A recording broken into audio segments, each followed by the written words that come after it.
Okay, so here's our agenda. So we're going to talk today about dyadic health research. So we're going to define dyadic health research. We're going to talk about individual versus dyadic health interventions. We're going to talk about the process of intervention development when we're working with dyads. We're going to talk about the role of theory in dyadic intervention development, the role of family and culture. And then I want to guide you through an example from my work, and we'll end with conclusions and a discussion. Okay, so what is dyadic health science? So dyadic health science is focused on the interpersonal context of health and illness among a pair of individuals in a close relationship, a pre-existing relationship. And the care dyad, by definition, consists of two people, and those could be a couple or a parent and a child or a patient with illness or a close friend. And when we look at the typical research that we all conduct, we're conducting research examining individuals within a dyad separately. So a lot of the times we're looking at the patient outcomes or the care partner outcomes, but we're not accounting for their interpersonal relationships. And sometimes that's okay to do, and we will talk more about that in a minute. However, for now, it is important to understand that by only including the patient and care partner, we really missed an important predictor of health, which is the interpersonal relationship between the people within the care dyad. So dyadic research exists on a continuum. Let's take an example. I do a lot of research in dementia. So let's think of a person living with dementia and their spousal care partner or caregiver. So together they make what we call a family care dyad. And if we target the person living with dementia or their care partner alone, we have an individual intervention. However, if we are targeting the family care dyad, we are conducting dyadic research. So in dyadic research, we are including both the person with dementia and their care partner in the intervention. We are collecting data from both, and we are targeting both the patient and care partner, as well as their interpersonal relationship. And there are many advantages to dyadic interventions. First, dyadic interventions leverage the dyadic and interpersonal processes involved in the illness experience. Because we are intervening on both individuals and their relationships, effects may be stronger than when working with each individual alone. Dyadic interventions also ensure that the interpersonal relationship is protected and there are no negative effects on one or both partners. So if we take an example of a dyadic weight loss intervention, both partners work together to support the weight loss of one person or both individuals, ensuring that the relationship is also prioritized.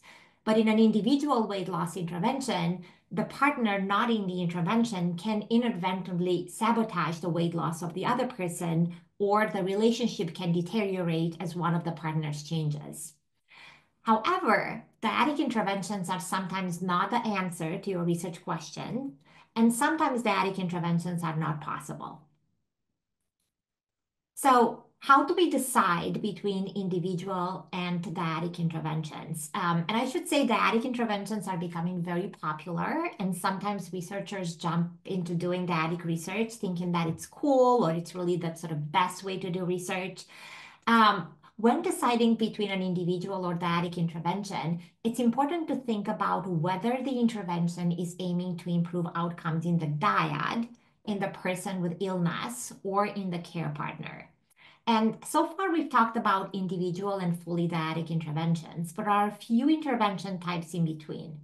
So starting with the individual intervention, these individual interventions include one member only, and they target improvement in outcomes for one member.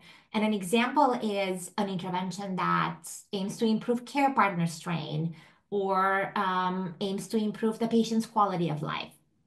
But we could also have a partner-supported intervention. And here, both members participate, but we target improvement in outcomes in one member only.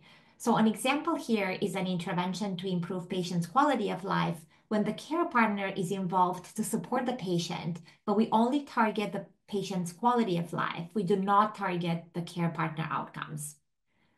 And then we could also have ripple effect interventions. Again, both members participate, but here we target outcomes in one member with the hope of a ripple effect or secondary benefit to the other member. And an example is an intervention that targets improvement in care partner strain, hoping that it will also improve patient outcomes and their relationship.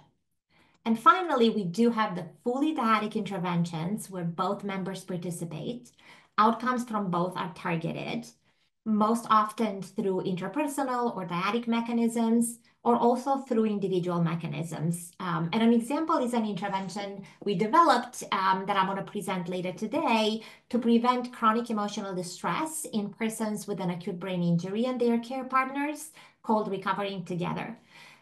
So if you are designing an intervention or writing a proposal, it's really, really important to be clear and explain and justify the type of intervention that you're doing. A lot of the times people talk about dyadic interventions, but they're actually individual interventions. They just include both people, or they're partner-supported interventions, or they're ripple effect interventions. And so reviewers are getting a little bit more sophisticated now. And so this justification will be really, really important, to help you get a good score. So dyadic interventions are also flexible. So as I mentioned, they typically require that both members of the dyad participate in the interventions and outcomes are targeted in both and the relationship is prioritized. However, in the context of, say, neurodegenerative illnesses like dementia or ALS or Parkinson's, this is sometimes hard to do. And so flexibility is required.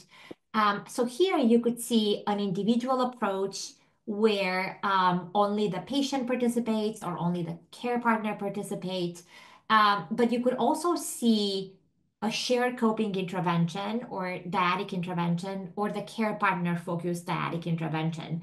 So these are situations where you're still targeting the relationship, but maybe you just have the caregiver participate in most sessions because the partner has some bad days or cognitive impairment.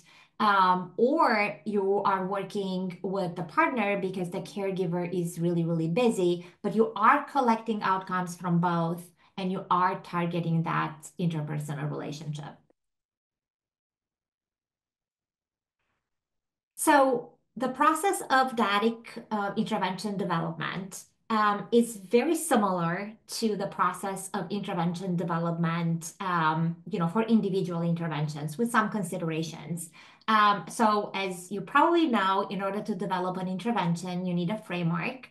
I most often use the NIH stage model developed by Lisa Onken at National Institute of Aging, but there are the Orbit model or the NCCIH frameworks.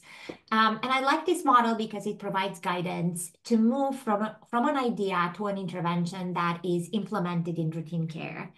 Another useful framework is the Science of Behavioral Change framework, and this maps really well on the NIH stage model. And these frameworks provide guidance around the mechanisms of action of the behavioral intervention. And in dyadic intervention, you have to have a dyadic mechanism as well. As we develop the intervention, it is also important to understand what is the construct or the outcome of interest that you're measuring. Is it individual? Is it dyadic? Is it both? How do you define the construct?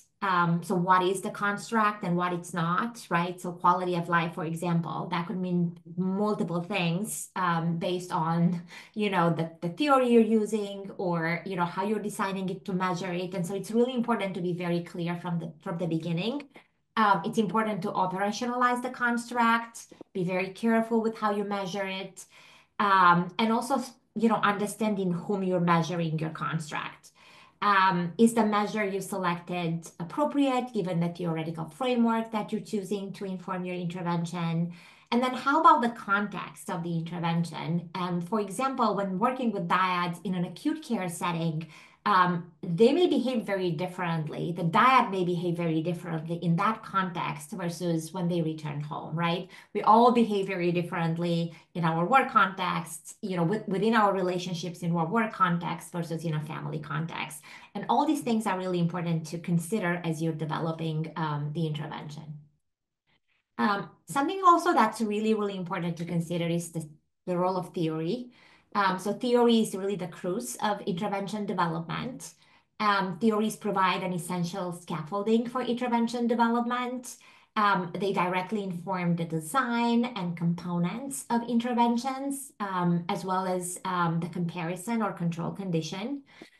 Theories also help us design fidelity protocols to ensure rigorous testing and eventual implementation of the intervention. And then when we think about dyadic interventions, individual theories are really limited in their ability to guide us because they do not capture the interpersonal context or dyadic processes. And there are many dyadic theories available, and we'll discuss them in a minute, but sometimes you also need to blend or adapt individual level theories for dyadic interventions.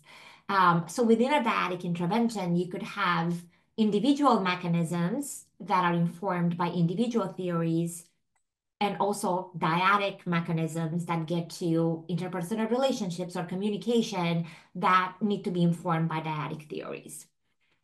Here are some examples of dyadic theories. There are many more available, and but these are some examples in case you're looking for them.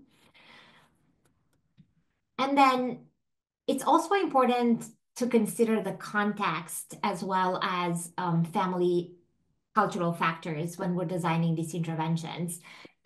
We know that not all families or cultures take a dyadic approach to illness. We know that in many situations there are multiple caregivers for a person with an illness, or the person with an illness has a caregiver, but then they're also caregivers themselves. Further, it's important to keep in mind that theories, whether dyadic or individual, have been informed by research on predominantly white Western individuals. And in particular, dyadic theories are predominantly based on research with white heterosexual couples. And so obviously that's a problem. And so you may need to do additional qualitative work with your specific population of interest to maybe do some adaptations to your theoretical frameworks. And so it's really, really important to consider whether the theory integrates social determinants of health, broader cultural context, and if not, blend with a theory that incorporates all the elements that are important for your research project. Great. So I can pause here for a minute, maybe for a question before moving into the example, or I can wait for questions at the end. It's completely up to you. If there are any pressing questions, maybe I'll stop here.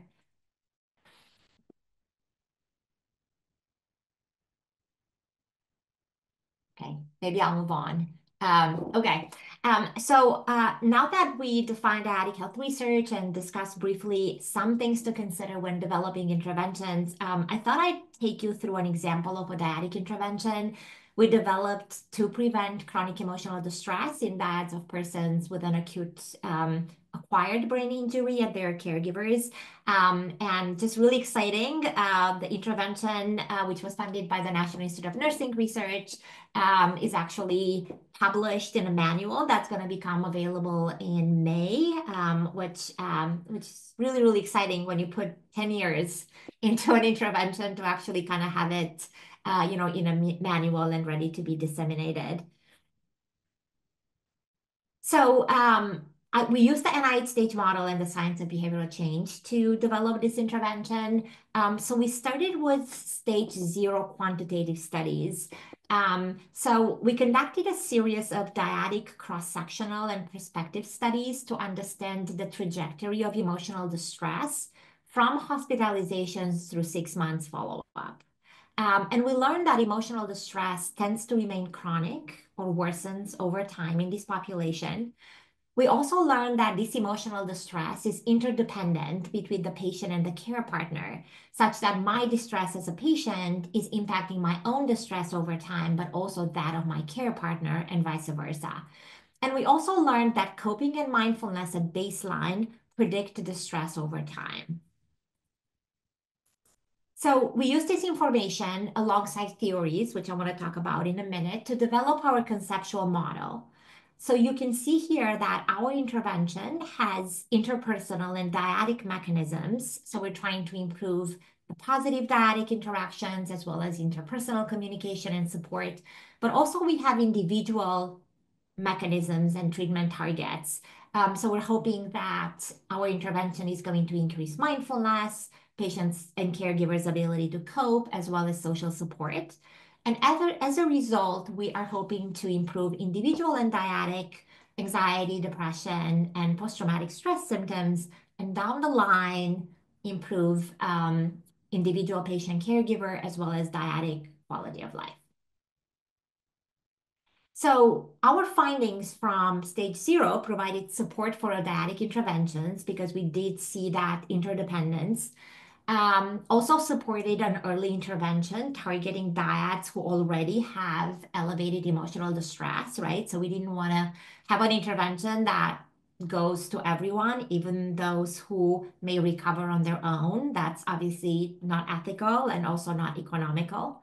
We found support for our mechanistic targets of mindfulness coping as well as dyadic interpersonal interactions. I'm not going to talk a lot about this, but we also spent a lot of time and developed the infrastructure in the neuro ICU to really get buy-in from the medical team and all the stakeholders on the floor. And then the theoretical frameworks that we used are we used the dyadic framework, the systemic transactional model. We use a strengths and vulnerability model as well as a resiliency framework. And I'm not going to sort of go into detail here, but you could see that we use some individual theories that inform the individual mechanisms, and when we use the dyadic theory that inform the dyadic mechanisms. Once we finished this, we started doing qualitative interviews. So we did interviews with 24 dyads. I remember one of you, maybe it was you, Alice, who's doing qualitative interviews. So I recommend doing qualitative interviews separate with patients and caregivers and looking at congruence and incongruence. When I started this out, I didn't know that. And so I talked to the patients and caregivers together, which was fine. It still worked out. Once we talked to the dyads, we presented the findings to the nurses on the floor because the nurses are doing everything on a neuro ICU floor. So we did focus groups with nurses, presented our findings, made additional modifications, based on their experiences. And then we had presentations to the leadership. And then we put everything together and analyzed the data and identify themes that we used to develop the intervention. So we found that anxiety was primarily related to the uncertainty of prognosis. We found that there was a heightened fear of future medical events, particularly in people with stroke. Patients and in particular caregivers, they had a lot of negative emotions such as worry and guilt. And then there were a lot of role changes, right? So a lot of the times, when the patient, particularly a male, was the breadwinner in a more traditional family, now the patient, this sort of breadwinner became the patient, which negatively impacted the relationship. We also settled on an intervention format, which is hybrid, starting at bedside with 2 sessions and then transitioning to live video after patients and caregivers are discharged.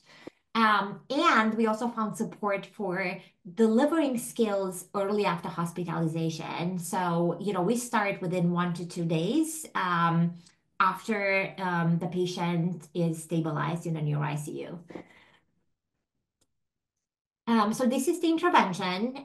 So it's a tailored intervention. As I mentioned, there are 2 general modules that are delivered in the ICU, and these are primarily helping the patient and the caregiver get through the trauma of being in the ICU. And next, we move to 4 or 5 sessions out of 5 sessions that are delivered over video after discharge.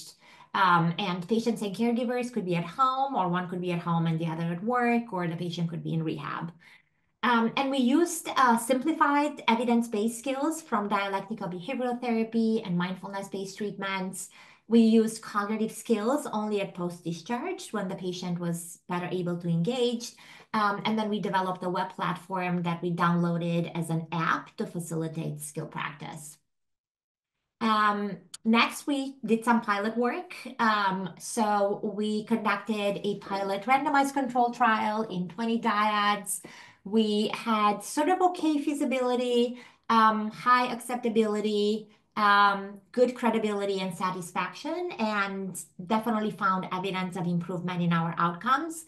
But we conducted additional qualitative work, and we really felt that we needed to do another study with an intervention that was iterated after this pilot. And here I have a video, but I think I'll skip it. This is our recruitment video with information from patients and caregivers. Oops, I think I'll skip it. I thought I'd share some patient and caregiver quotes, just because they're, pretty powerful. I love qualitative research. So these are some of the experiences. I won't read them, but some of the experiences of the patients and the caregivers. Anna Maria, I'm Yes, so sorry to interrupt. Are you aiming to be sharing slides right now? yes. I don't, unless it's just me, I don't think we can see the slides. We see you though, which Can is see great. them. I do see them too. I can see Okay, them well then we're also. all Yeah. I see set. the slides. Then it's I just can see. me. Sorry for Okay, interrupting. good. Thank you so much. And yeah, if something like this happens, please let me know, like if you can. So I'm glad you let me know, Monica, and I'm glad everyone's seeing them. Yeah, so just some of the experiences of the patients and the caregivers, in from our qualitative work.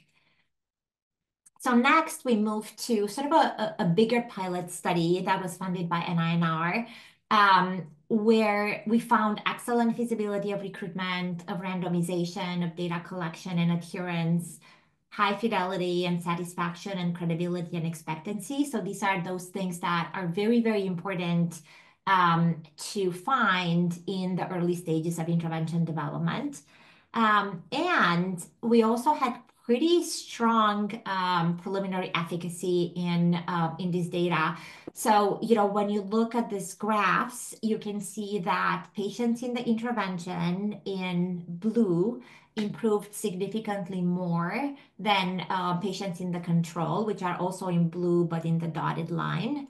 And similarly for caregivers. And this was true for anxiety, for depression, as well as for post-traumatic symptoms, and results sustained through 3 months. So we're pretty excited about these findings to support our intervention.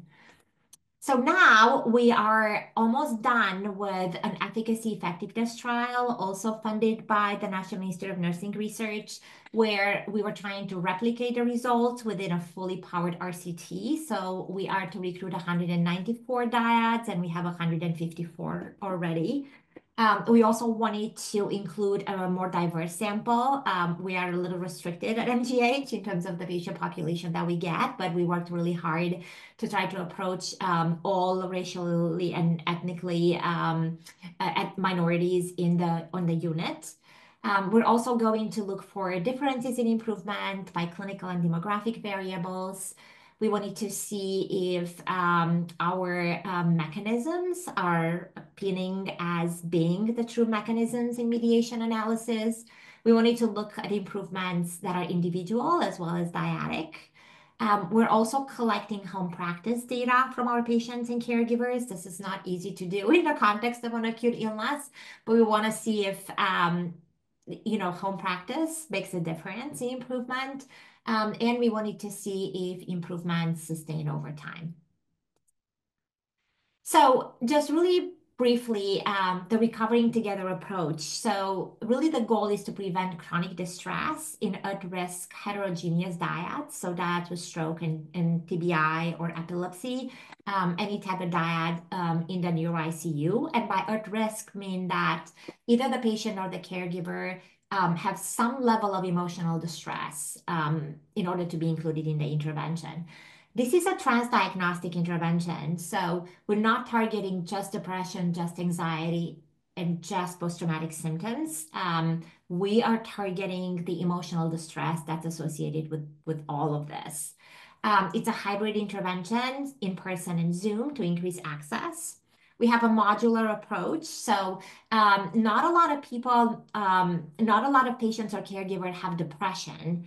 Anxiety and post-traumatic symptoms are the most prevalent. And so our seventh module is targeting primarily depression. And so we use that module only when one of the members of the dyad endorses elevated depressive symptoms. It's a dyadic intervention, so it accounts for interdependency, targeting individual and shared experiences. It's, it doesn't include new skills, so they're all evidence-based, dialectical behavioral, cognitive behavioral, or accepted psychotherapy therapy. They're just very simplified to adjust for cognitive status. Although fidelity is high, this type of intervention requires a lot of flexibility because you have to catch the patient and the caregiver together in the ICU during visiting hours, which are very precious, for those families. You're also dealing with patients who are very sick and they might have additional medical procedures. So flexibility is really, really important. This is our team, which is interdisciplinary. What we also study to do right now to give back to the unit are bedside consults, which are triggered by the nursing team. And we do this consult also for dyads who are ineligible to participate in the study. And we're hoping at some point to study this and to see if these consults are actually helping. So, as we started doing this research in the neuro ICU, we realized that a lot of the skills are applicable to other patient populations, in particular, people or dyads with neurodegenerative diseases. And a lot of my mentees at the time of recovering together were also doing work with MS and ALS and dementia. And so we put together this transdiagnostic framework for early dyadic interventions for neurodegenerative diseases to talk about how interventions, components, and mechanisms can cut across various neurological diseases. And so based on this framework, I have several mentees doing really cool work with various populations. So Christina Rush had a Kornfeld Award from the National Palliative Care Research organization, and now she's going to start her K23 to adapt recovering together for the unique needs of persons with ALS and their caregivers early after diagnosis. Sarah Bannon has a K23 to adapt recovering together for the unique needs of persons with dementia and their caregivers, again, early after diagnosis. Evan Pliss is adapting recovering together to address needs of dyads in skilled nursing facilities. And several other folks are doing additional work in MS, but similarly, using this transdiagnostic framework to be able to economically develop interventions for other patient populations. So just ending with some conclusions, and then I'll stop sharing screen so that we could see each other and have a conversation.